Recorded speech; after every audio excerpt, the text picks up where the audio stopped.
And tonight, coming at you from the Mobtown Ballroom, it's Mobtown Live. Hi. Hello, everybody. Welcome back to Mobtown Live. For those of you who are coming here for the first time, my name is Sarah. I'm Michael. This is a typewriter that exists because we can't get the green square off of the screen. So we were trying to do that, and we've covered it. Well, Ponchi did. Yeah, as you know, we like typewriters, so we're just going to roll with that since we don't know how to use this camera that we're using this week. So classic, you know. Also, you might have noticed that we have a new set. We're trying this on so that we can feel closer to you, and also so that I don't have to wear pants if I don't want to. Please wear pants. I am wearing pants. Yeah, she's wearing pants. All right, we are just going to dive right in, yeah? Yeah, let's get into it. Go for it, Michael. I'll set the mood. Well, the first thing is you can donate to the Venmo at Mobtown Live situation down there on the corner of the screen if you'd like to help us buy some equipment so that we can not have a typewriter in the middle. But our first sort of act, the thing that we're pumped about, the thing that we have been telling you you need to witness all week, is we have Councilman Bill Henry in the house ready to talk to you and make a cocktail. Bill, are you there? In a minute, just so you all Give him know. the intro right there. Yeah. Do it. Oh. Yeah. Bill- I was supposed to do that. Yeah. I thought you just decided not to. Bill has been a city councilman in Baltimore City for 12 years, and now he is running for Baltimore City Comptroller against the six-term incumbent, sorry. And we're not going to pretend that we're not telling you to vote for him. We are telling you to vote for him. We're not a nonprofit. We don't have to seem unbiased in any way, and we think that Bill Henry's awesome. He's awesome. So, Bill, are you there? I'm here. Can you guys hear me? Yeah. Hi. Thank you so much for coming on. Okay. For what it's worth, I can hear you, but I can't see you. That's okay. Is that okay with Okay. you? Well, I don't know. I heard about this great new set, but I can't see it. We'll have. Oh, there it is. I can Oh, see cool. it now. Thanks, Hachi. All right. So before we talk any business, we need to, get. Promoting the ingredients that you need, so hopefully the viewers at home can be making this along with us. Exactly. We It's have ours called here. the Preakness. It's a lost Baltimore cocktail. It was invented right here in Baltimore. If you're familiar with cocktails, it's essentially a rye Manhattan with some Benedictine in it. But I don't want to. I probably shouldn't ruin the mystery. But here's what you'll need to do: is start with a cocktail shaker. I have a really nice one. A friend of mine gave it to me years ago. You can actually turn this and see the ingredients you need to make different cocktails right on the that's shaker cool. itself. That's So fancy. you take your cocktail shaker and you put some ice in it. Okay.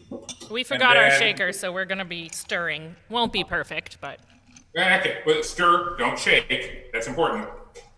We'll get to that. Oh, First, yeah. you want to start with the Benedictine.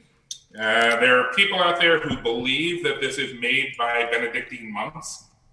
It is not. It is made by now it's made by Bacardi, but the Legrand family invented it and originally marketed it as being from the recipe of an order of Benedictine monks whose abbey had been destroyed during the French Revolution.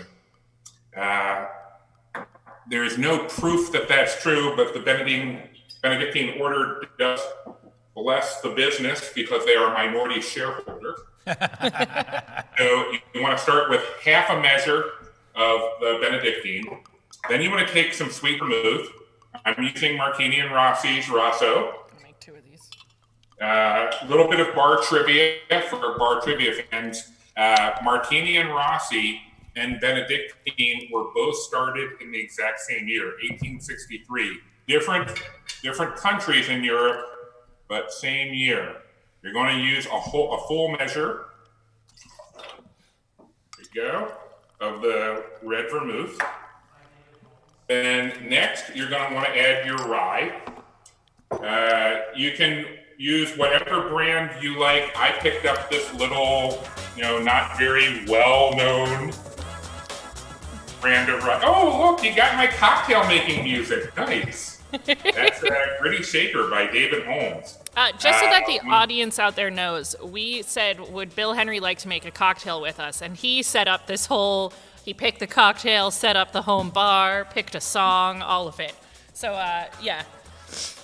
Go ahead, sorry. Oh, no, that's all right. So you're going to want to do 2 full measures of your rye. I'm okay with a cocktail that is on the sweet side. If you are not, you can either make something else or you can add a little bit more rye. But I'm going to be talking government and politics afterwards, so I'm going to keep this at these four. You've never held a position on the liquor board, have you? I have not, but my dad worked for the liquor board for 12 years. He was an inspector investigator during a big chunk of my childhood. Actually, that's a fun story. A friend of mine in high school was shooting off his mouth about a liquor store in Towson that was selling to kids who were underage. Paisans. Checking IDs.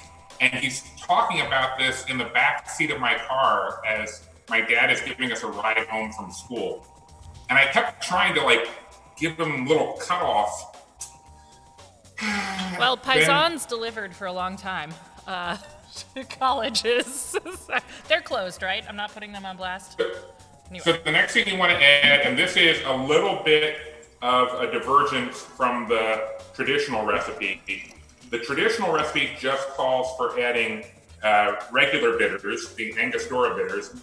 I'm a big fan of the Stirling's Blood Orange bitters, so add a half a measure of that. And then stick with the normal recipe, 2 dashes.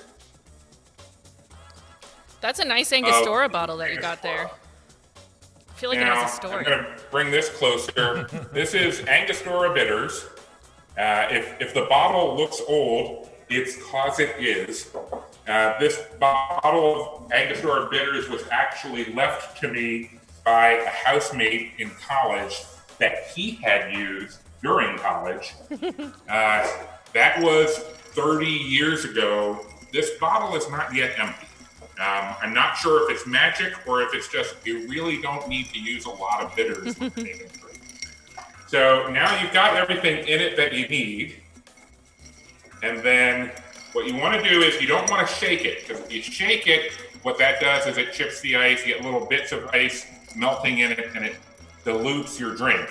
You just want to swirl it like this gently so you get the drink chilled, but you don't get little pieces of ice diluting your drink. When James Bond asks for a martini shaken, not stirred, what he's really saying is he wants it weaker. Yeah, we have strong feelings about that here.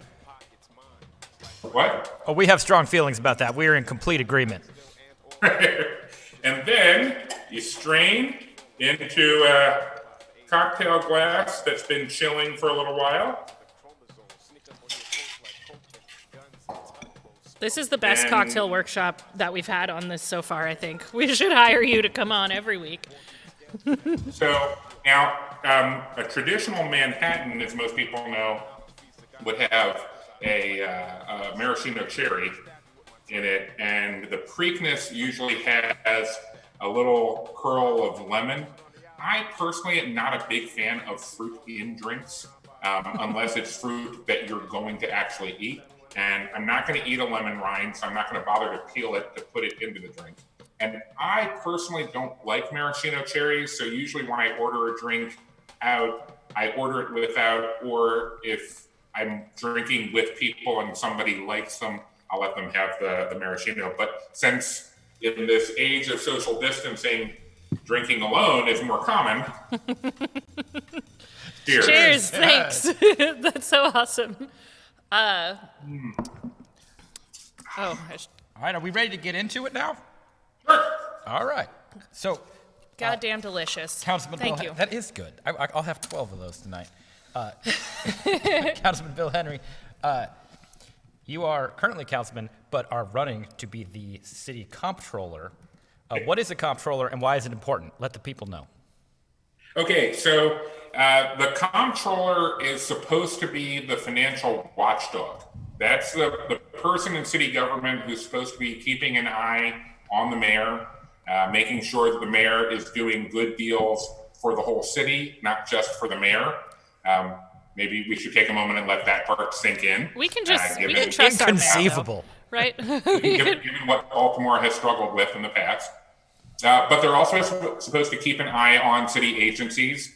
They make sure that the agencies are being effective and efficient with the spending and with their operations.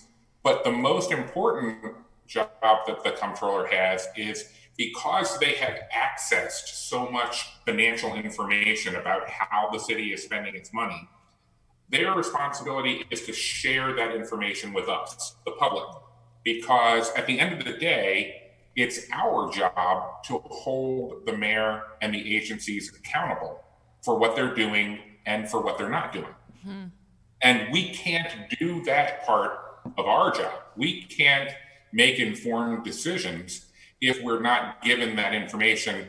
And the person in city government who's supposed to be sharing that information with us is the comptroller. And is currently not, are you suggesting? I would say that you can. Sorry. I try to stay on the high road. I will say that does not seem to be the part of the job that the incumbent comptroller has put any effort into or really focused on during her almost 25 years in office. Gotcha. She makes a big deal out of being a CPA as if that's what you need in a comptroller to check the numbers and make sure that they add up. But if you don't share any of those numbers with the public, whether they add up or not, then what does it matter that you added them properly? It's a really good I'm point. an MBA, not a CPA. I'm an MBA, which means not only can I read a budget and read a financial statement, I also understand how they fit into the lives of the 600,000 plus people who live here in Baltimore City. It's almost like he said that before. That was very smooth. Was there a point that, just to continue on that, was there a point in your career as a city councilman where you thought, you know what, screw it, I'm just going to switch jobs and do this myself? Well, actually, there were two different points to that. One is, I have always believed that while public service might be a career, no specific office should be one. And so back in my second term on the city council, I introduced a charter amendment that would have created term limits. So council people would have been limited to 3 terms, the district council people, and all the citywide elected officials, the mayor, the comptroller, the council president, would have been limited to 2. The idea being that most of the time council people that was their first elected office. And so you get an extra term to sort of learn the ropes. But citywide elected officials usually have some prior elected office in their experience, so they wouldn't need that extra term. The charter amendment didn't pass, but I still agreed with it philosophically. Mm-hmm. So back in 2016, when I was running for my 3rd term on the council, I told my constituents, if you send me back, this will be it. I won't run for re-election in 2020. I will run for something else, or I will go back to working in community development, which is what I did before I was on the city council. But then about a year and a half ago, it was December of 2018. The current mayor, when he was council president, put me on the Biennial Audits Oversight Commission, which is, trust me, exactly as exciting as it sounds. And I'm pretty sure he only put me on it because it only meets twice a year, so he figured it would minimize how much trouble I could get into. But we're at the commission hearing, and the now former city auditor was asked, why are we meeting now in December? Because earlier in the year, at our first meeting that year, she had said that she expected the remainder of the audits that were due that year would be done in August or September. And so I asked, if we're meeting now in December, what happened? Why did those audits take longer to complete? Mm-hmm. And she said, oh, they didn't take longer. They were done in August and September. But apparently the mayor's director of finance took issue with the fact that several of them were critical of the agencies that they were reviewing. And so he asked for the audits to be held for further review. And the city auditor said, that's not how audits work. We've done the audit. It says what it says. You can disagree with it and respond to it, but we're not going to change it. We're not going to go because save we've face. looked at it some more. And for whatever reason, her boss, the comptroller, decided to listen to the mayor's director of finance, and so she overruled her own city auditor and ordered her to hold them for further review. So that created a situation where instead of those critical audits being released one or two a week over a span of weeks in August and September, instead of that, they released them all in a stack about 2 weeks before Christmas. And when the reporter who covered such things at the time for The Sun was had pretty left busy to go on paternity leave because what's going to happen at City Hall over the holidays. Right.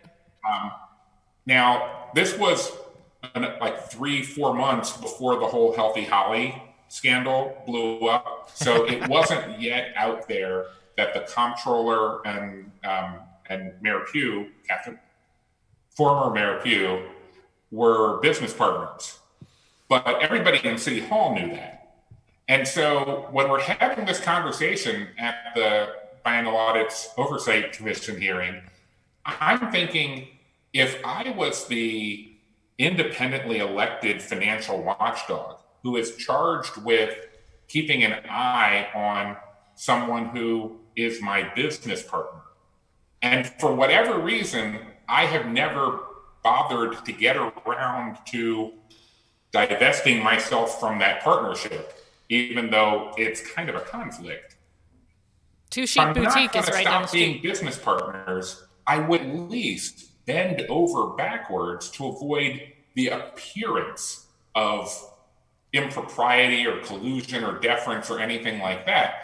And for some reason, our current comptroller felt 180 degrees the other way. She felt perfectly comfortable doing something that only served the political interests of the mayor when her job was to be making certain that we, the public, had maximum access to information. And so that's when I decided I wanted to offer the people of Baltimore another choice. You just answered the next question that we had, which is basically about audits. Is there anything else about the significance of an audit for people who are not versed in these things that you'd like to share? Maybe like the real life implications for a Baltimore City person when an audit is delayed the way that you described or when it's not happening accurately? Sure.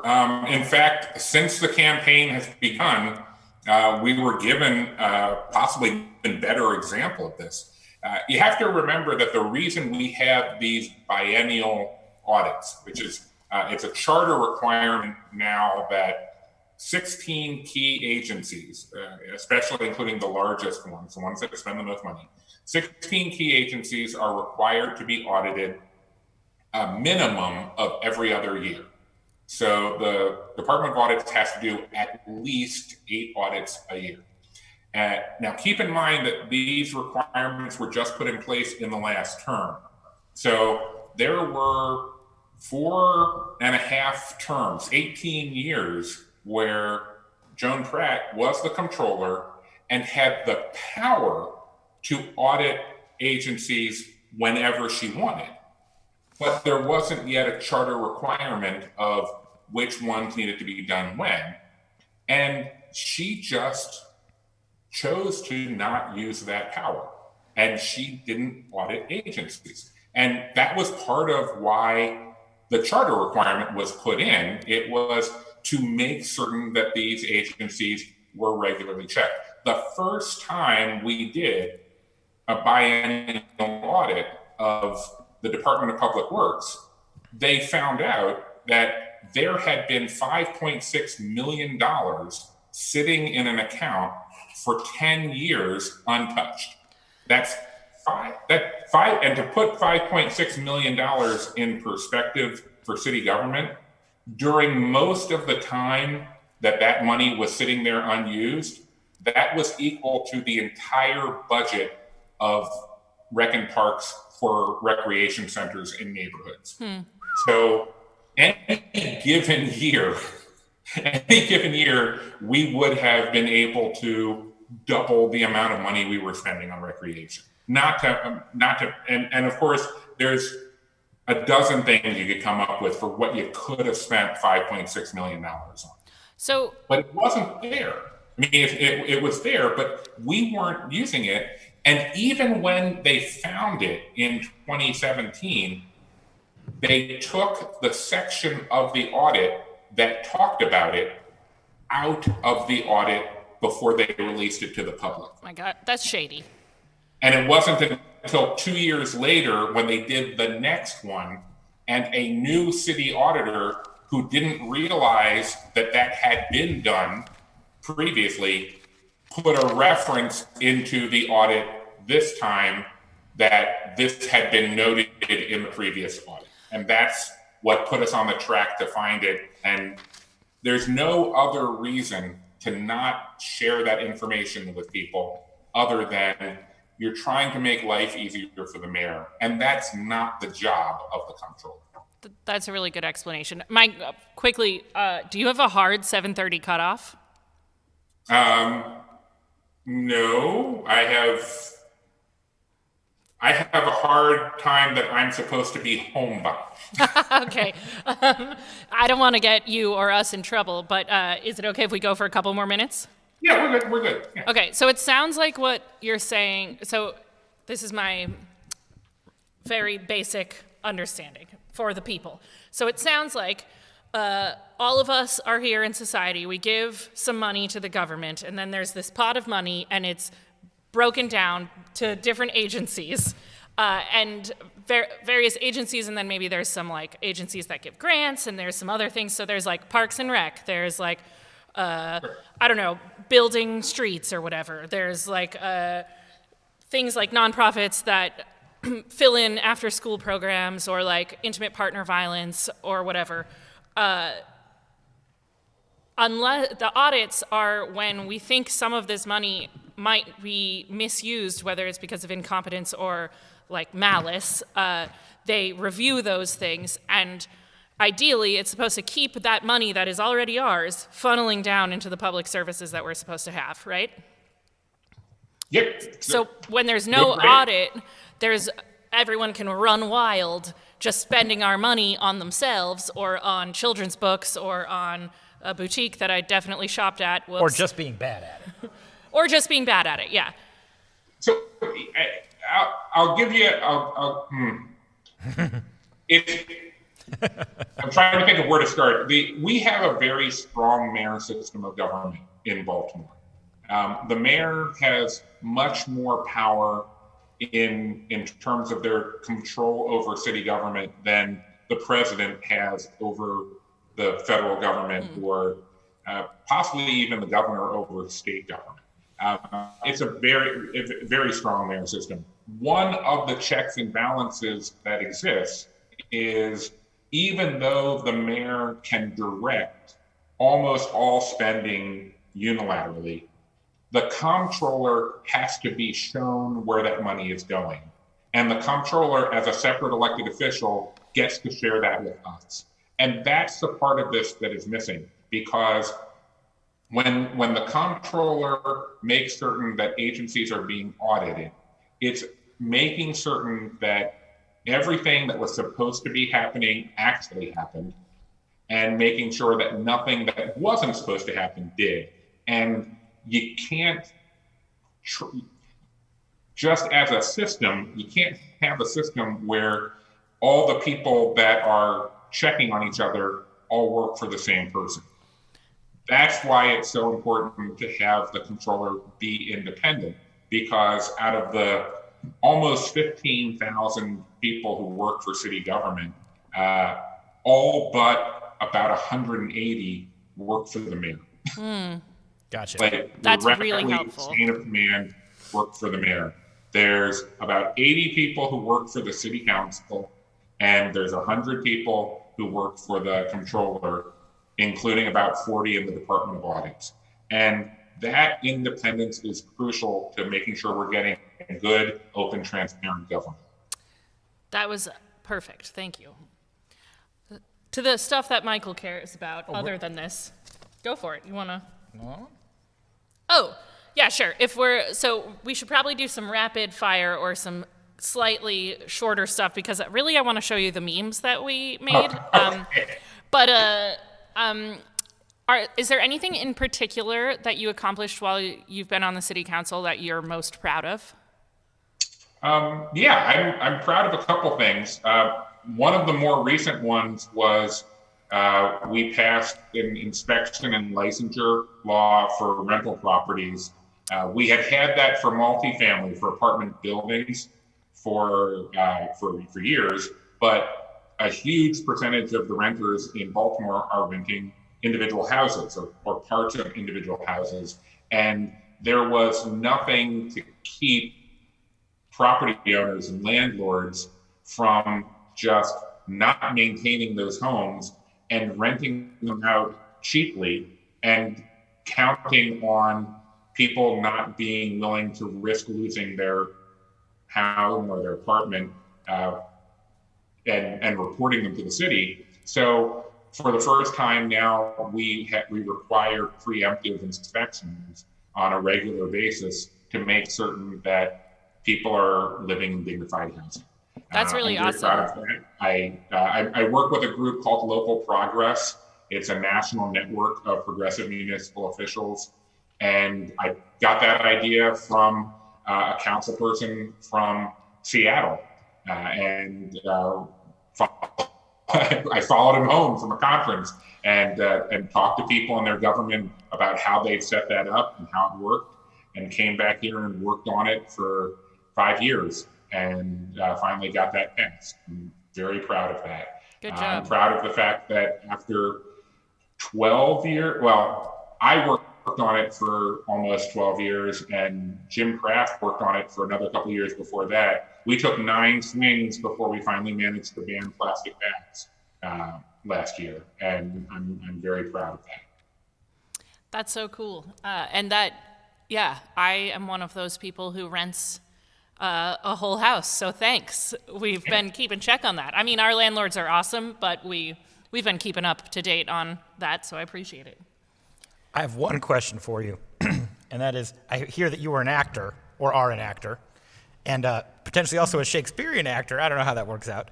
I'm not going to ask you to quote anything, but I want you to tell me which play you would choose to represent city government. Like if there was one to really let the people read so they understood what was happening. Like what's the most Baltimore city government Shakespeare play? So, at the risk of making light of a serious subject, I would say that one of the reasons why I'm running is because too often the play that fits best is a comedy of errors. and I've told people that if I need to, I can sum up my platform by saying that my goal is for Baltimore to stop making stupid decisions. And there's a lot of dysfunction and stupidity that's happening in city government, and it's unchecked. And part of it is because the mayor is so strong that if the mayor isn't paying attention to something, there isn't really anyone else with the authority to go in and make little fixes here and there. And that's one of the things that I look forward to doing as comptroller is I want to be vigilant. I want to keep my eyes and ears open for where there are problems happening inside the agencies. The mayor can't be everywhere, no, but where the mayor isn't, I can be making certain that somebody who has the interest of the people and not the bureaucracy is going to shine a spotlight on that and get it fixed. Based on how quickly you turned that question into a sort of stump speech, I think you might do pretty well. Yeah. That's awesome. All right. In all fairness, if I'd had more time to think about the question, I probably could have given an answer that was more Shakespearean. It was a gotcha question. It was a gotcha. I need to sit down and think about all the different Shakespeare shows and like which one lines up best with city government. Some days it's Macbeth, and on the really depressing days it's Hamlet. But I'd say 4 out of 7 comedy of errors is probably better. The good news is it all turns out at the end, right? It does. It does. Let's work on that. When you're elected, that's. Okay. So before we move into the part that I'm, very excited about, which is showing you memes. You don't have anything you want to add? Anything we missed, we didn't hit? Well, it's after 7:30, so if any of my friends on my bar trivia team, the Defenders of Random Knowledge, if any of them were listening earlier, they've now left because trivia started at 7:30. So I was going to give them a shout out, but there's probably no point. But hey, go Dorks! Yeah. Nice, thanks. All right, we'll try and speed through this so that you can get home. We put out a call out for memes. We're going to show you about 10 of them. Okay. We'll try and go fast. Now, I know you probably have lots of professional people working on your campaign, but you're welcome to use any of these in the event that you want it. And I don't have the videography skills to do this, but I really wanted to have like an ad of you like walking out of a burning building, like with sunglasses on and like, something real cool. Jumping in a Ferrari. Yeah, exactly. Yeah. Comptroller isn't necessarily known for being like the sexiest position in city government, but I think that it's time to make it the best one. Yes. So accountability is sexy, America. Yeah. So, all right, okay. Hachi, we got some memes. First one that we have for you. That feeling when, oh my gosh, I have no idea how to use the internet. Someone tells you accounting isn't cool. I found this picture on Google. I hope it's okay that I sent it out to our people. So that man knows accounting is cool. Yeah. Staying home and not participating in local democracy. Voting Bill Henry for comptroller. Okay. This one is the first one of mine. Bill Henry, cooking everything but the books. Oh, I like that. Where were you in this one?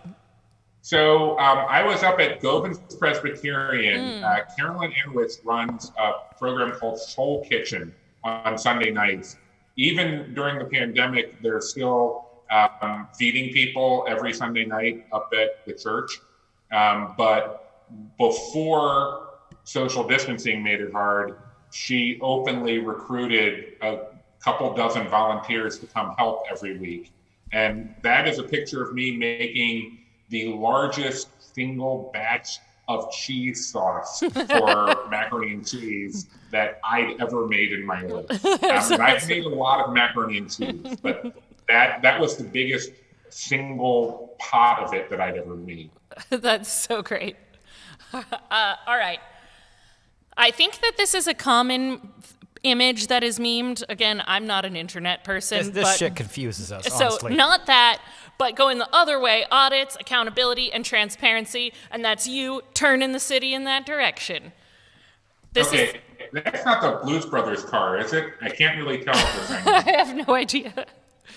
This one was created by someone who does accounting for the government. I don't exactly know what her position is, but she is a passionate Comptroller enthusiast. Oh, and a supporter of yours. Yeah, supporter of yours. Yeah. Passionate and enthusiast needs to go with Comptroller more. All right. I agree. Yeah. She also made this one. Is this Baltimore's next Comptroller? This seems to be something a meme that is, I think, relevant to almost everyone watching, but I don't know what the reference is. We're segueing to a portion of the show where I'm just confused. She's an auditor for HHS, is what she just said. Also, I don't. Is this Pokemon? I don't recognize this Sailor artwork. Moon. Yeah, it's some kind of. This is the problem. We're gonna have a segment where our tech guy explains the internet to us because we don't get it. But it's a wasteland. But that's yeah. Is this a Studio Ghibli film shot? I have no idea. I think it's Sailor Moon, but I'm not It could positive. be Matisse for all I know. All right. Well, next one. As long as I'm not saying "help me, please help me," that's fine. Yeah.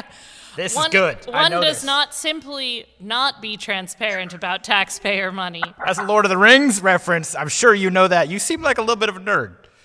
I can see Aragorn's features dimly behind my own. Yes, I'm sorry. At that point, I think he's still Strider.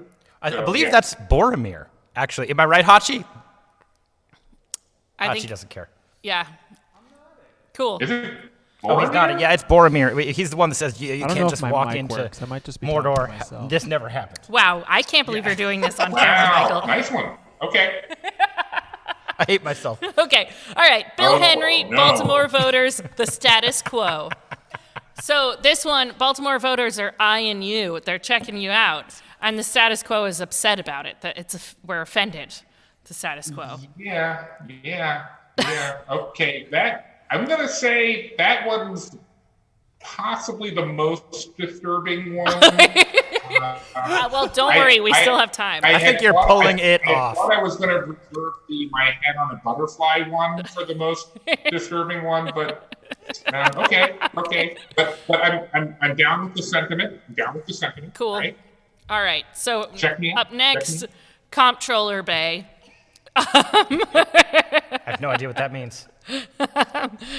Nice, looking good. I think that we get that one. This All right, one, this one is good. So it's hard to see, but the house behind you is Baltimore City's finances.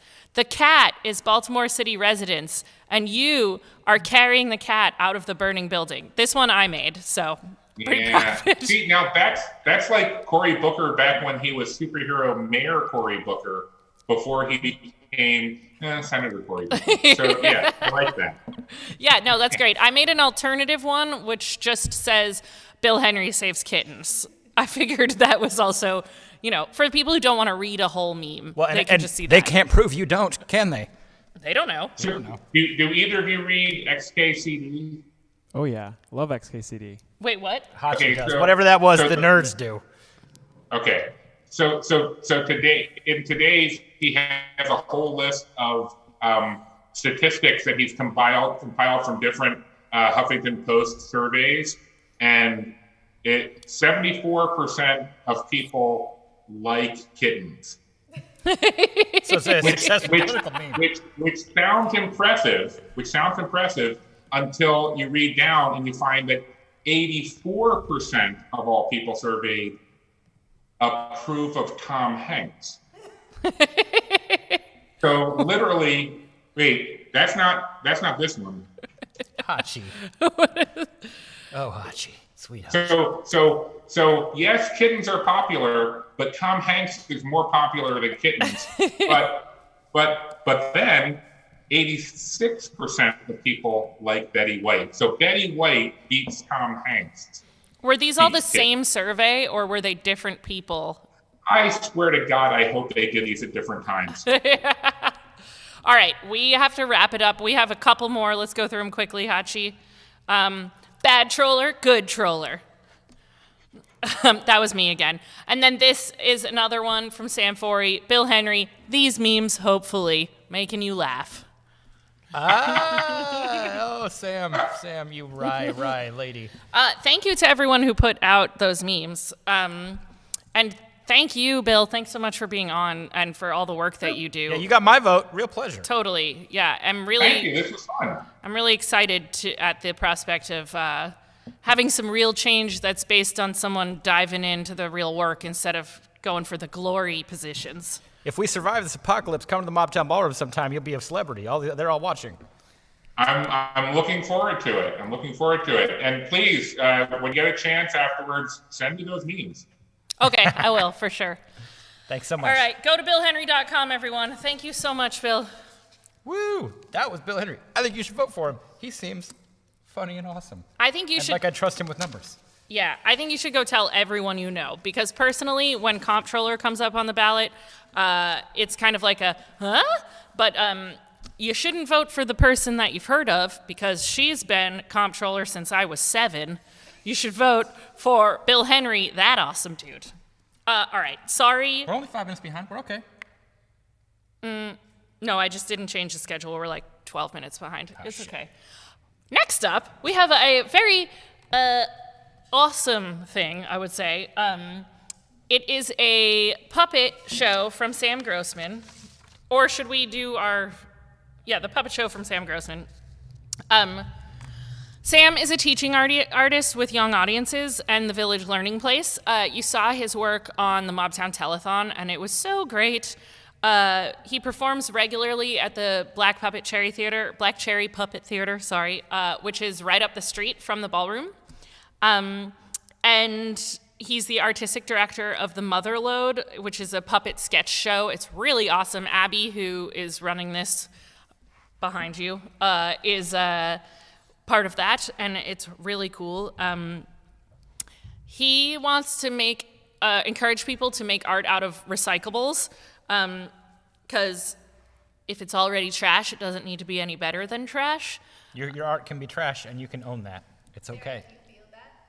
Yeah, I mean, I make lots of things out of trash, and if I go too hard on any of this, it'll fall over, because I made all of it out of trash. So this puppet show is called The Haircut. The premise is that we travel back in time all the way to the 1990s, if you can remember that. Not that. That's good. Time to go. Puppet show.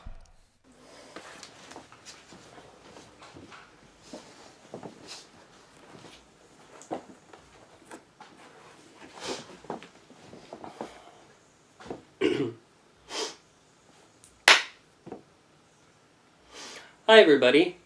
Thanks for coming to watch my puppet show. This show is made out of damaged books. They were all damaged before I started cutting them up. So if you have some books around with cool pictures that are in a state of disrepair, maybe cut them up, make some cool puppets, and go a little nuts. But this story is called The Haircut, and it takes place long ago when magic was still possible, back in the 90s. If you want to call me baby, well go ahead now, 'cause we're living in the 90s, Derwich and Gersten Featherbottom were discussing what to do with their evening. My dear Gersten, would you accompany me to the theater tonight to see the Less Than Jake musical performance? Oh no, my dear, we can't go out tonight. We'll miss the season 2 premiere of Felicity. Oh yes, my love, we shan't go out. You're simply correct. There's no way to view a television program after its initial air date. Yes, and Felicity has simply been superb up until this point. Yes, we can go and see Less Than Jake anytime, as I am sure the rise in third-wave post-punk pop ska can only continue. And the two went off to watch their episode of Felicity.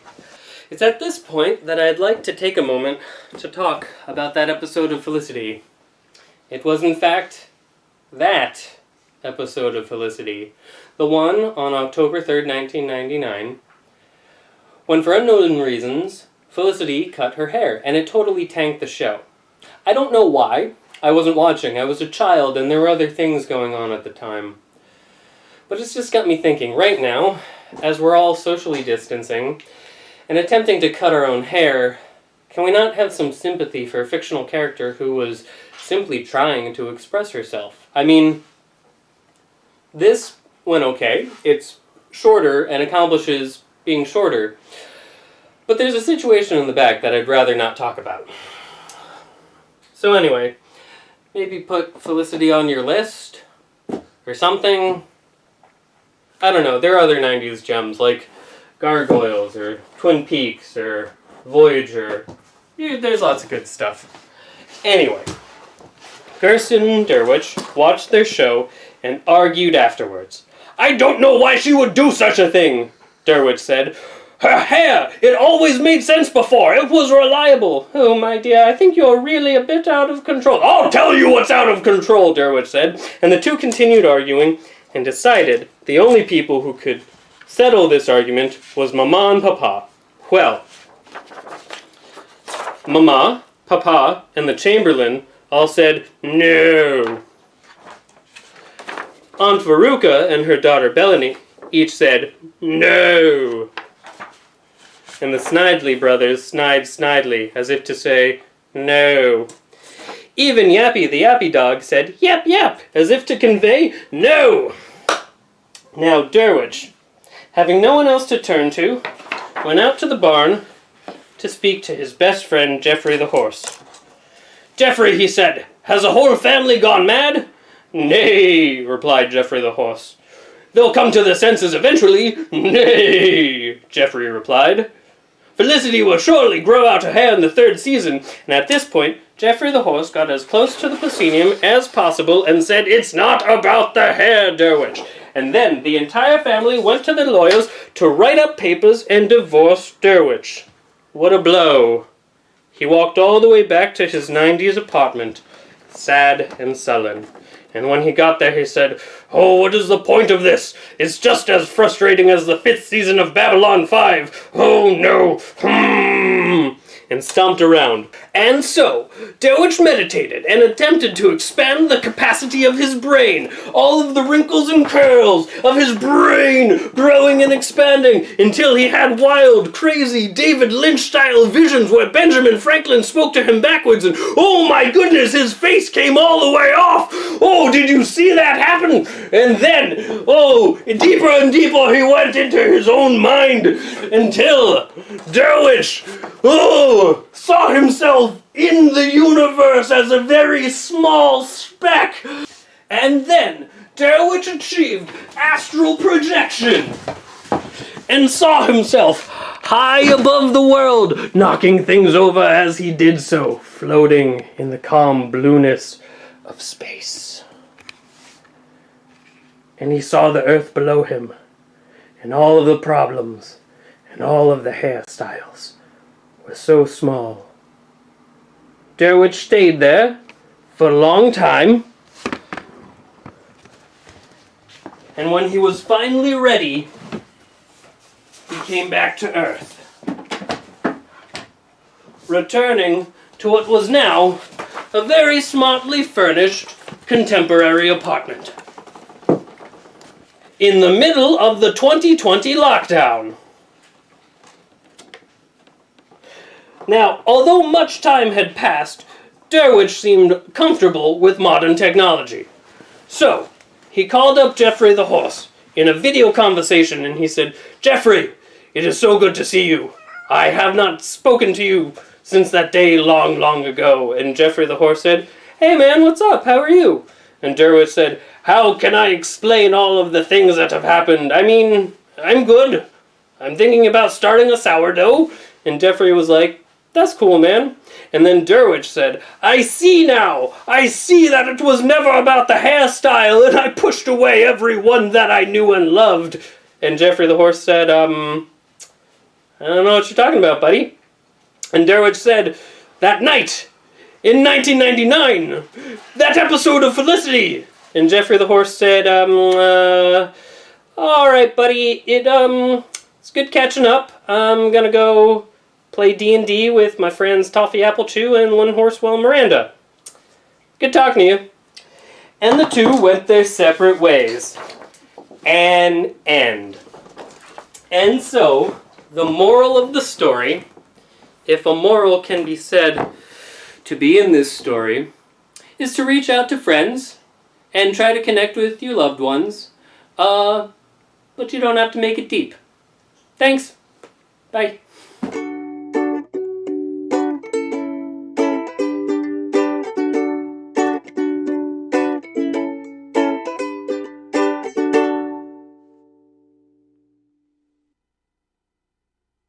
You can let him in and mute him. All right, everybody. That was Sam Grossman.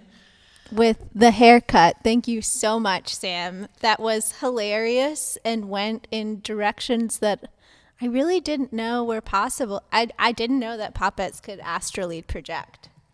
Yeah, I was really impressed by sort of the cinematography of the whole thing. I thought that the way that it looked and how we could really experience what the puppets were doing. The only thing I've seen like that is Spooky Dead. So That's her brother's shadow puppet show. oh, they know. So everyone go give Sam money. PayPal.com/SamGPuppets, I think. It's in the YouTube comments, and it was on the screen, so you can just scroll back and take a little look-see. I'm back here with Abby. Welcome, Abby. What's up? Is your quarantine life going well? It's about the same as yours because we live together. I know exactly how your life is going. Yeah, okay. One day it's great and the next day it's shit. Well, yeah, isn't that normal life though? Yeah. I guess for most people, more of the days are shit right now. For me, I think they're kind of awesome. I feel bad saying that, but Yeah. You've got a lot of new friends who are birds. my crow collar, everyone. You brought it. I recommend buying one that costs more than $8 so that it doesn't sound like you went to Party City to talk to crows. Which you definitely didn't do. I didn't. No, I ordered it online. Anyway, we quickly before our next act, we want to tell you to vote on June 2nd. June 2nd, right? I hope I'm right. June 2nd is the deadline. So I believe everyone is getting all registered voters should be getting a ballot in the mail. But you can mail your ballot as soon as you voted. And we all know how excited I am about voting because of that time that I voted almost live on the air. So make sure to vote. This lovely graphic was made by Allison Fisher at the Micah Globe Collection. Allison really wants to make sure that you vote, and so do we. And also vote for Bill Henry for Comptroller, because he's awesome. So do you want to give the intro for the next bit? Yeah, so this is just a star-studded week because we are so excited to welcome to Mobtown Live Landis Expandis, the legendary. He is a painter, DJ, drummer, frontman. He is in 3 bands, including F City, which rocks, Almighty Senators, who have toured all over the country. Wait, he played with Almighty Senators? Yeah, he was the lead singer. Whoa. Okay, cool. Hear that, Mom? And he is currently involved in a trio we're going to get to know called LHL, Landis, Harry, and Larry. So we have actually a very special guest who is, when he heard Landis was going to be on the show, he was so excited. He's such a huge fan because they have something in common, which is that they both have been doing kind of Bob Ross style live paint along with me shows. So without further ado, from the Motherlode universe, I'd like to introduce Bert Umber. Hey y'all, I'm Bert Umber, and I sure do love painting. They say every painting is a statement, and every brushstroke a sentence. But sometimes old Bert doesn't know what to write. Well, you know what words I paint in those situations? I plagiarize. And the best people to plagiarize from are better, more talented artists, like Mr. Landis Expandis. He even tells you to do it. You can paint right along with him.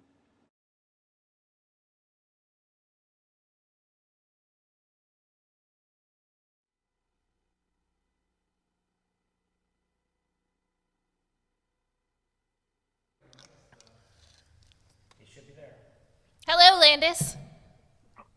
Hi. Welcome to Mobtown Live. Thanks for having me. Thanks for being here. We've never met, but I'm a big fan. I really like your work. And yeah, the most recent time that I saw you live was at the Stop Making Sense show. You were awesome. Thank you. I'm just trying to get into the center square there. Okay, centered myself. Good job. Very nice. A true artist. So just to start off, I know that you got you've gotten some wide attention for what you've been up to in quarantine. Can you tell us a little bit about what you've been doing? I have cloned myself twice digitally so that I would have a band to play with. And my two clones are named Harry and Larry. That's so awesome. Harry's an extrovert and Larry's an introvert. And I'm both. So these are the backup singers that we've, and your instrumentalists that we've seen in your videos that you've been posting online, correct? Yes. Which one, the introvert, is that the one that plays piano or is that the other one? He plays a synth stack and he wears shades mostly. He doesn't like to look at the audience in the eye or anything, and he just does his thing. He usually doesn't have any singing parts. And Nice. then Harry gets a lot of the singing parts, and he plays piano. I think we want to introduce the people to Harry and Larry. So shall we go ahead and play our first video? Have at it.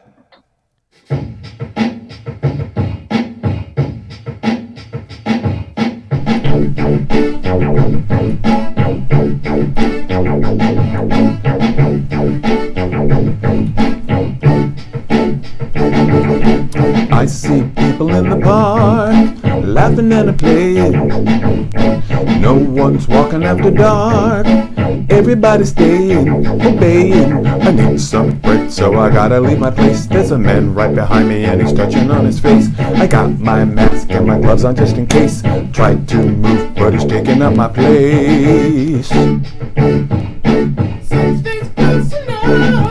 But you got to back up, please back the hell up. Na na na na na, you're standing too close, please back the hell up. Na na na na na na na.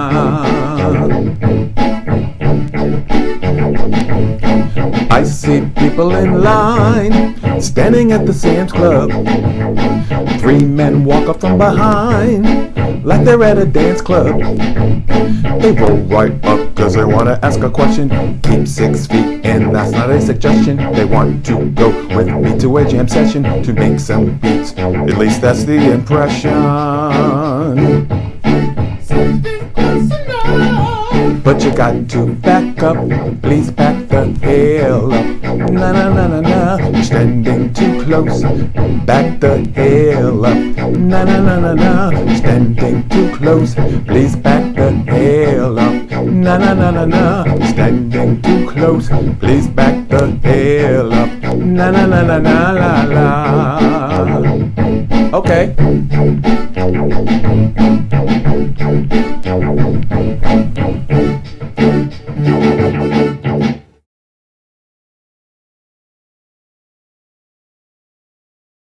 That is so awesome. Oh, Landis, that was so great. I really liked it. We're all gathered around watching together because we're highly entertained. So great. So would you tell us a little bit about yourself? Like, who are you? How'd you come to Baltimore? Sort of the origin story of Landis Expandis. Well, I try to figure out who I am every single day. But I came to Baltimore to go to MICA in 1983 to be a cartoonist, of all things. But I quickly fell in love with painting after I got there. And while I was in school, there were other painters that played instruments on the side.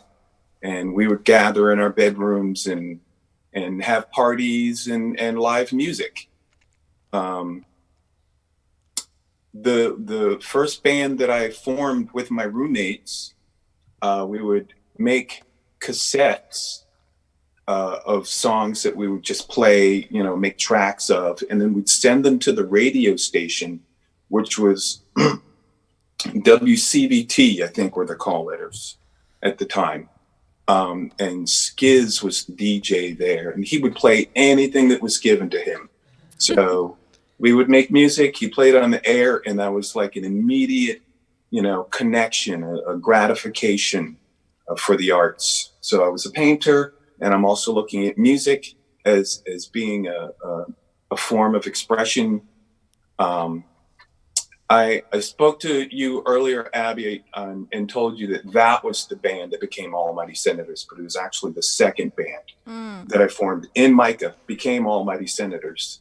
And then the band became bigger than painting. We immediately went on a tour, started doing some international stuff. 30 years later, started painting again. And there's also F City. I was in a band called Q, a couple other bands down the road. I don't know. What did those? What did me at this point, because there's so many. Others. Yeah. What did those early tracks sound like? Oh, they sounded kind of like Landis Harry Larry, actually, very lo-fi and thrown together for quantity rather than quality. I'm not a big audio nerd. I'm more like just get a song out, put another one out. I like that. I respect it. So we have this thing in our house called Lump Day, and it's when you just don't feel like doing anything and you're just a lump. And I like that. It can be nice, but I feel like I've been having maybe more of those than I've really earned. Yeah, there's a lot of lump days. So I wanted to ask, you came out with these videos right at the beginning of quarantine, kind of setting the pace. Where do you get your drive from? It wasn't right at quarantine. I actually took a week of freaking out, and it was a bad freak out too, because I had wedding gigs that were canceled. I was just about to move my dance party to a new area. That was canceled. Everything my job was canceled at Joe Squared. Everything that I had just came to a halt, and I couldn't see the future at that point for anything. And I just I sat in my chair and I couldn't understand. I have a very good friend that remained positive, and he talked to me and he said, there could be something good out of this. We've already started making videos. Why don't you just do some stuff online? It might be the new art. This might be the new way that people make art. And I started, threw a video up, got a little response, threw another one up. I had nothing else to do but to give it a shot. They also gave me the idea for making the painting show. So all of these ideas came from a friend of mine who, I guess, got past his freak out and, helped me to channel how I was going to adapt to what we were doing with the quarantine. Would you say that your like the percentage of excitement and fear, I imagine it fluctuates like all of us, but how do you feel that you're faring right now now that it's been a few weeks or maybe a month since you had that experience? Do you find that you're... I'm doing just fine, actually. I actually said a couple of years ago that I wish that my only job was to make paintings and music. And now here I am. It's my only job. And I'm thankful that I'm an artist, and my heart goes out to people that need something still to fill their days. And I'm glad that I'm able to paint with people on Wednesdays. I wish there was more that I could do. People, to get through this, we're going to need to stay active with something, I think. That's a really good way of putting it. Thank you. Yeah, and I think that's part of the reason we do this show. I mean, it's for all the people, but like I Also needed for us. something to do. So I think we should. Should we play the second video? Next video, yeah. All right.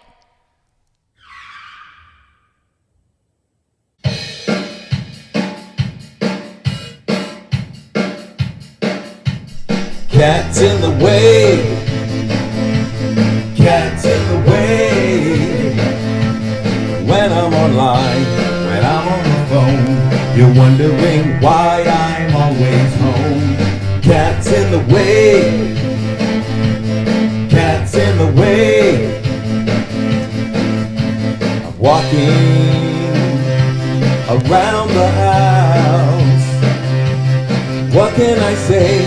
I open a door and you're in my way. You follow me to the couch. You beat me there, you long for my touch. I love you so much.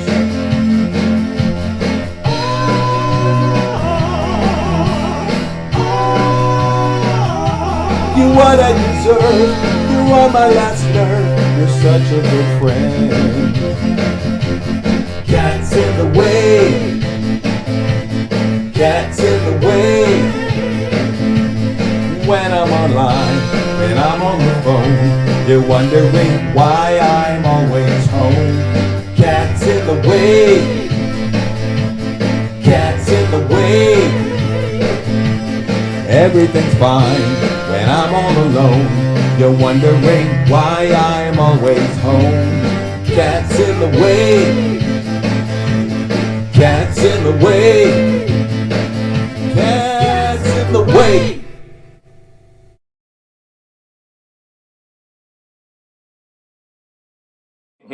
Cats in the way, cats in the way. Sorry, we've been singing this all week. I mean, like, I'm so glad.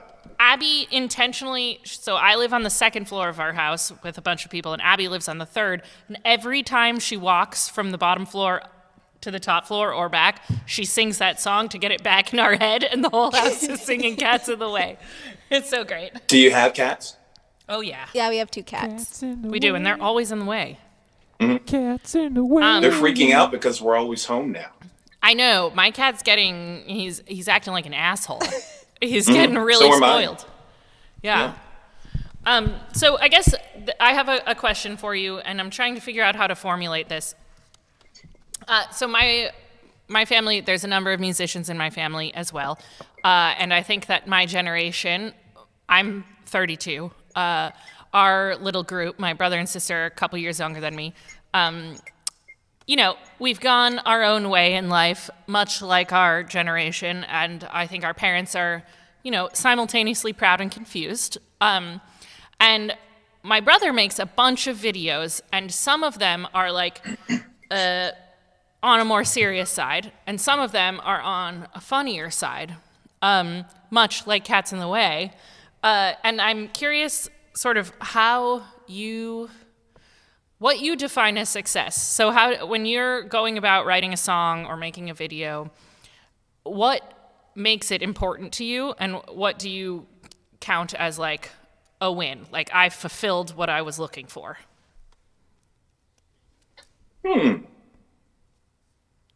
Well, I don't release it unless I've fulfilled what I'm looking for, but I'm also aware that not everybody's going to like everything that I release. I'm just expressing myself. The thing about art is, I mean, you guys kind of went somewhere. I don't know what. Well, I can see you over there. The thing about art is it's just a language. And so you stand in the middle of the street and you go, I think rocks are fun. Someone opens their window and they go, I agree with you. That's what art is. Someone will agree with you, someone won't. So I just put stuff out. I threw spaghetti at the wall and it just seemed to stick. I didn't want to really, you got to sing about what you know. So a song will come to me after my, cat is under my foot for the 4th time in the day. And I'm like, oh, there's a song there. There's a song, I hear the stay at home's going to be lifted soon, maybe. And it's definitely made a song about that, That's and just awesome. look around and see, I try not to put too much negative stuff out, I could definitely sit here and go, oh, it sucks being in quarantine and this sucks. But not a lot of people are going to relate to that because, we all know it sucks, but what else? What else about it? That's what I'm trying to say. I'm trying to say, well, what else about it besides the obvious part that sucks? But yeah, I don't know what a win is. I consider myself lucky that anyone listened to my videos. And we're getting so much joy from them, so thank you. I'm glad.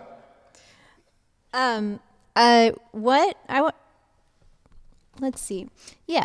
What local artists inspire or influence you? Like, who are you listening to? Who are you looking at? I look at whoever I can when I'm off. Weekends, when I was out, weekends were the time when I was working and all my friends were working too. But I think the last live show that I saw was Mall Walker at Rituals. I love a good rock and roll band that gets people moving. That's always been my favorite. All the rockers out there, love you. That's my stuff. That's my jam. Motherless Children. There's so many. All the rockers. Yeah, I wanted to. I can't.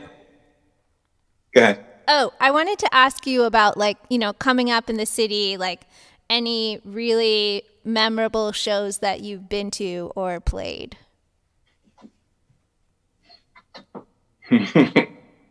Memorable shows that I can think of a memorable one that I've played. I'd have to have a glass of whiskey and really sit back in my chair to remember some that I've attended. I mean, we can help you with that. Yeah. Well, but unfortunately, performing as much as I do, I don't get to see a lot of shows, so I really have to think about it. I wish that I could attend more, but if there's a weekend evening, I'm usually working it. But when I can go see a show, I go see what I like.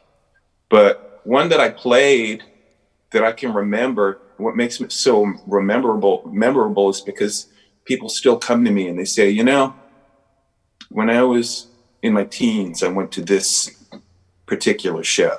It was you said Baltimore, but it was a Baltimore band playing DC. DC used to have something called the Smoke Inn. I don't know when that stopped, but when it was going on, it was definitely a place where you could. I saw the Butthole Surfers there. It's just a huge mob of people, sticking up for the rights to smoke marijuana. But no one was smoking because it was lined by 3 layers of police officers wishing somebody would. Wow. But it was still a large grouping of people with bands playing. Almighty Senators played and it started to rain immediately, gushing down. And for some reason, the band was like, screw it, we're playing. Then it started to rain sideways, like one of those like storms, like you guys really should pack it up. And we're like, we're playing. The audience said, well, if you're playing, we're staying. Huge mud puddle formed, and everyone's covered with mud and raining, and it's raining sideways. And I didn't think electricity could put up with that, but that apparently happened. That's Playing a awesome. torrential sideways downpour. Epic. And people loved it. Somewhere in the 90s. That's so great. I hear that you have an incredible boombox collection. Used to be incredible. It's only maybe 10 now. That's pretty The good last for a time- boombox collection. Yeah. The last time I moved, that was the hardest part, was moving the boomboxes. A lot of them are huge. I'll show you this one right quick if you have a minute. Yeah. It's just right here. I'm still here. Oh, wow.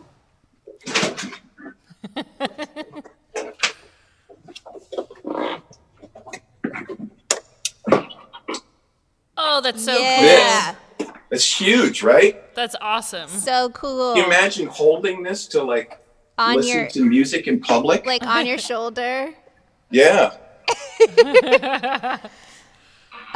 This takes up the whole screen. Do you remember how you got it? I got this one online, but when let's see, when did I start collecting? Like 10 years ago, right before the first boombox shirt and graphic and tattoo came out. When people started to put that on their radar again, you would still see these in thrift stores. And as soon as I saw one, I remembered what it is because, I'm old.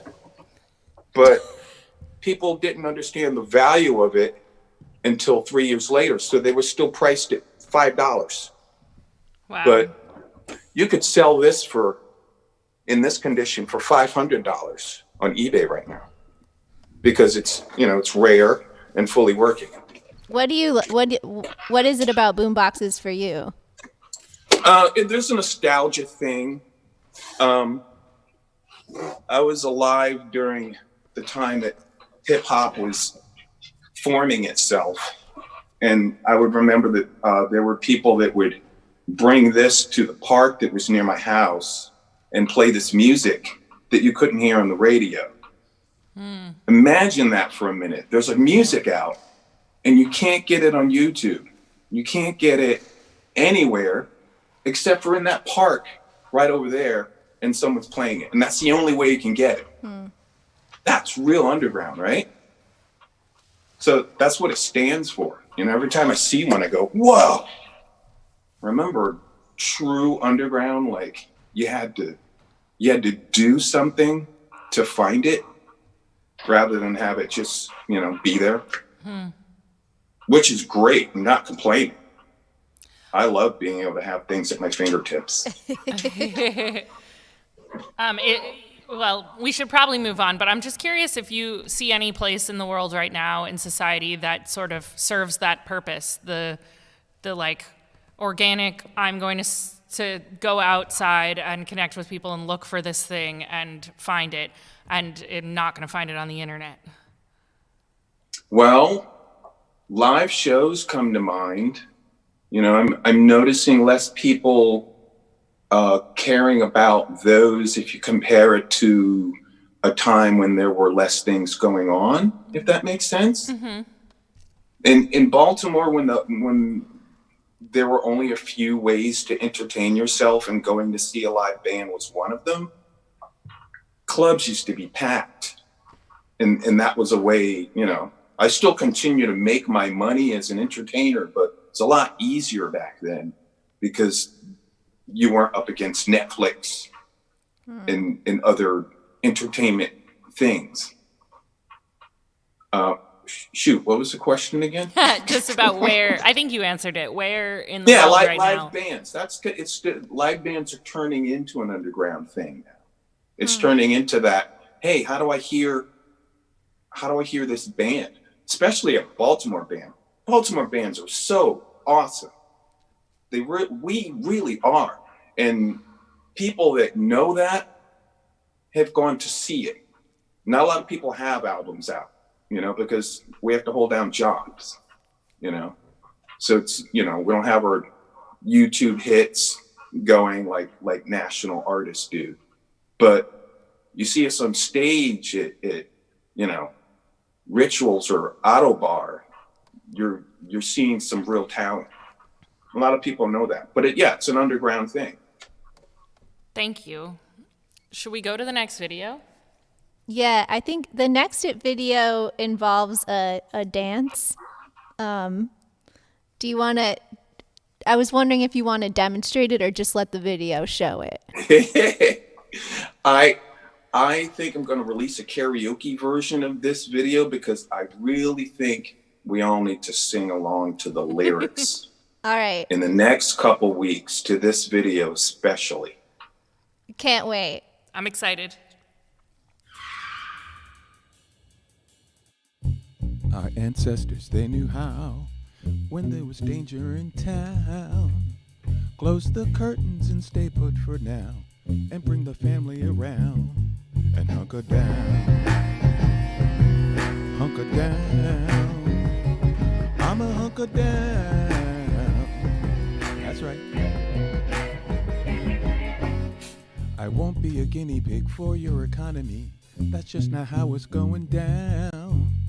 When I get information, I look up the source before I share what I found, and I hunker down. I hunker down. I'm a hunker down. That's right. I've got January, I've got February, March, April, May, June. When we reopen, you won't see me. If we reopen too soon, I'm a hunker down. I'm a hunker down. Hunker down. That's right. Hunker down. Hunker down. I'm a hunker down. Okay.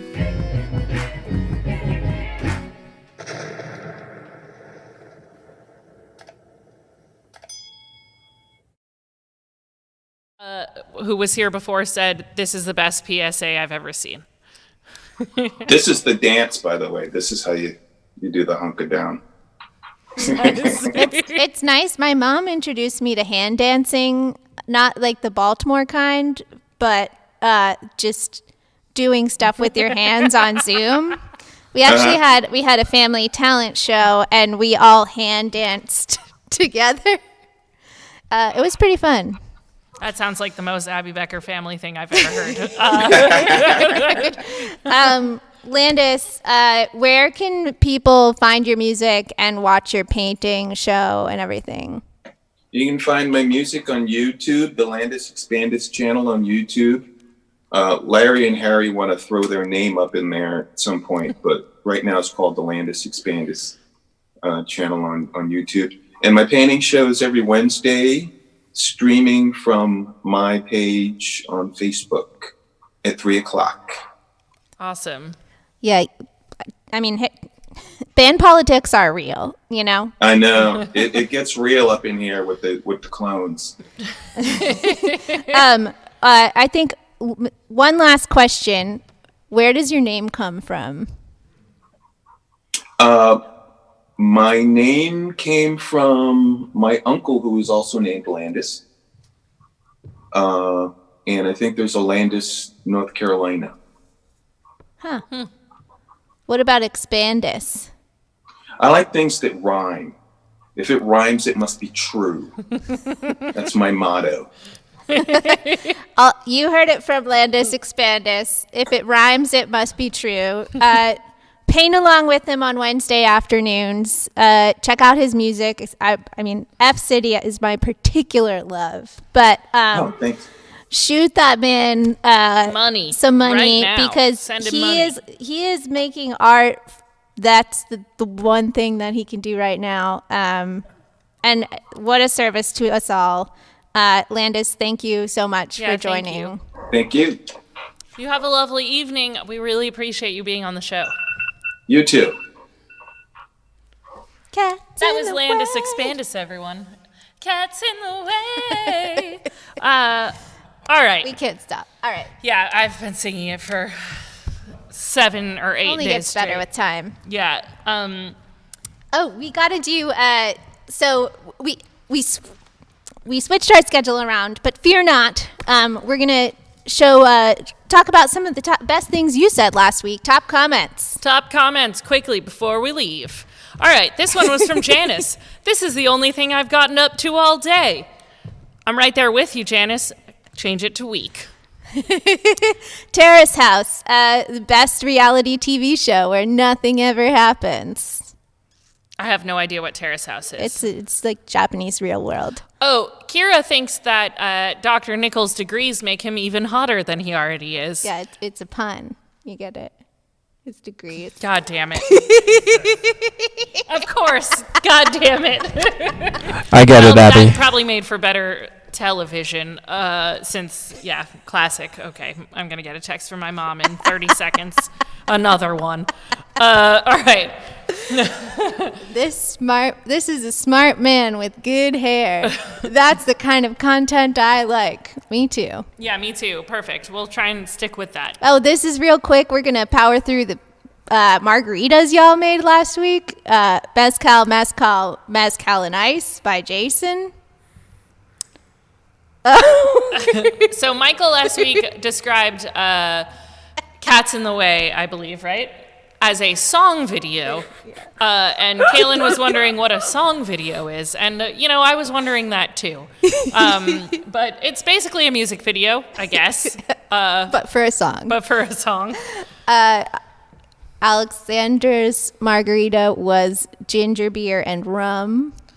Asking if that is a margarita. Basically, you all are getting It really is not. creative with the drinks Sorry. that you're making along with us. And I like that. More You're power to taking you. whatever you have, being resourceful, making yourself a ginger beer and rum margarita. Perfect. Wow, this is a really Oh, and fancy one. Janice's was very fancy margarita, consisting of maple whiskey, prickly pear syrup, guava juice, and a reflection on the chaos of life. Cool. Yeah, Janice. Wine. Wine margarita. Good. I am curious. I think that Katie just means wine, but it's possible that she put wine in her No, margarita. I think it's just wine. Well, you never know. You never know. Oh, this is one of my... Thirsty Riley here was saying that Mobtown equals innovation. Can't wait to tune in. I have a sense that maybe it's sarcastic. I'm not really sure. Innovation, Sarah. That's a buzzword. Maybe like it would be innovative for a lot of the people watching to like have, I don't know, these conversations or whatever. New but ways to throw up. Technology-wise, we're not innovative. Hachi is crushing it. Just take the compliment. Oh, sure. I can't tell if it was a compliment or a dig. But okay, thanks, Riley. Well, this spawned an idea. We're going to actually get out there. The next parade the city has, if you have a porch near that parade, we will innovate our way onto your porch and into your beer fridges for live commentary. Al Roker right here. That's me. And I'm going to be, the floats are going to go by behind me, and I'm going to tell you all about it. That's the only, we already did that. The only thing we've gotten up to all day. Yeah. Please, if you enjoyed the show, send whatever you consider a cover to be to our guest artists. And check out BillHenry.com. You can order your own yard sign. They'll bring it to you for free. Put it in your yard. Please do. I feel like Comptroller is one of those government positions where people vote for whoever they've heard of. And, since Joan Pratt has been Comptroller since I was 7, as I said before, we've all heard of her. But I think that it's time that everyone heard of Bill Henry. So go get your yard signs. Go put that up everywhere. Draw chalk things. Vote for Bill Henry. Go for it. I think... time to wrap up. Yeah, we're going to wrap. Next week on Mobtown Live, 7 p.m. Wednesday, we have we're going to go to therapy? We have my therapist, everyone, of 10 or 11 years. My therapist, Gail, is coming on. So if you have any questions, you email them to me at Sarah, S-A-R-A-H, at mobtownballroom.com, or post them on Facebook. Now, those are questions that you might need for yourself, not so much questions about me. Not that I really care, but... The saying in our house goes, God damn it, Gail. Yeah. Because she speaks the truth. She does. We're going to have some amazing music artists on, and oh yeah, we're going to talk about how the Baltimore Sun might have a brighter future With your help. with your help and our help. And our help. So, with that, we are going to play for you one more time, because you deserve it, Cats in the Way, followed by a special edition of Cats in the Way. By your Abby Becker right here. She made her own Cats in the Way today. I did. So, without further ado, we're going to give it up for all the Cats in the Way videos and say goodbye to you all. Thank you so much for coming in again for this lovely week of Mobtown Live.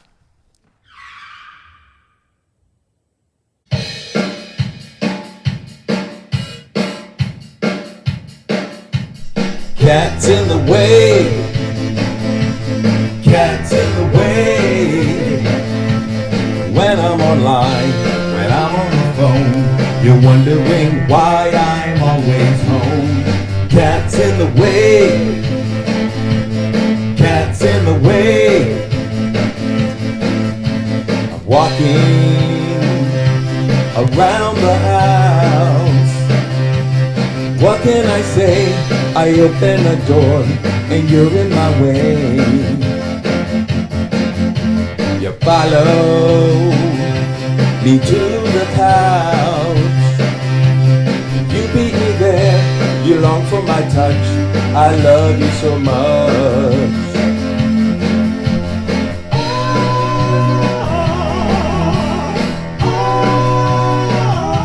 You're what I deserve, you are my last nerve. You're such a good friend. Cats in the way. Cats in the way. When I'm online, when I'm on the phone, you're wondering why I'm always home. Cats in the way. Cats in the way. Everything's fine when I'm all alone. You're wondering why I'm always home. Cats in the way. Cats in the way. Cats in the way.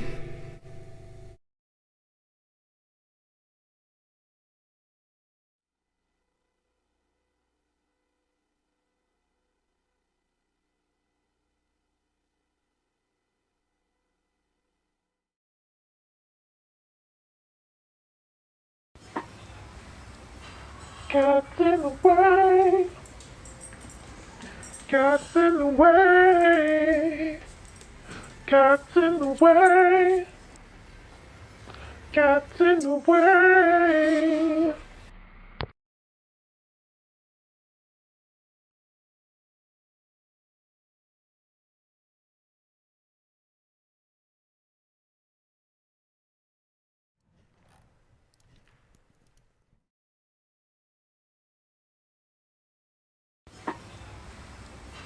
Cats in the way. Cats in the way. Cats in the way. Cats in the way.